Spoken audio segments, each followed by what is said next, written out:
बारामतीत झालेल्या भीषण विमान अपघाताची सखोल चौकशी करण्यासाठी एअरक्राफ्ट ॲक्सिडेंट इन्व्हेस्टिगेशन ब्युरोची विशेष टीम दाखल झाली आहे. दिल्लीहून आलेल्या या टीमनं बारामतीत पोहोचून तपासाला सुरुवात केली आहे.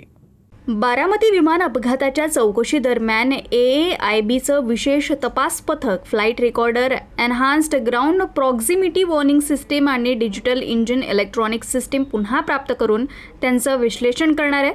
तसंच विमानाचा airframe, engine logbook, work order, विमानातील उपलब्ध दस्तावेज आणि प्रमुख तपासणी नोंदी ऑपरेटरकडून गोळा करून तपासल्या जाणार आहे. पथकाला ब्लॅक बॉक्स देखील सापडला असून त्याची सुद्धा तपासणी करण्यात येणार आहे. याशिवाय तपास पथकानं चालक दल आणि विमानाशी संबंधित DGCA यांच्याकडील आवश्यक कागदपत्रांचीही मागणी केली आहे. अपघाताच्या तपासासाठी radar data recording, CCTV footage, ATC tape recording तसंच हॉटलाईट संवाद देखील पुढील विश्लेषणासाठी मिळवले जाणार आहे. तपास पथकाकडून अपघाताच्या वेळी उपस्थित असलेल्या साक्षीदारांचे आणि संबंधित कर्मचाऱ्यांचे जबाब नोंदवले जाणार असून सर्व पुराव्यांच्या आधारे अपघाताचं नेमकं कारण शोधण्याचा प्रयत्न केला जाणार आहे.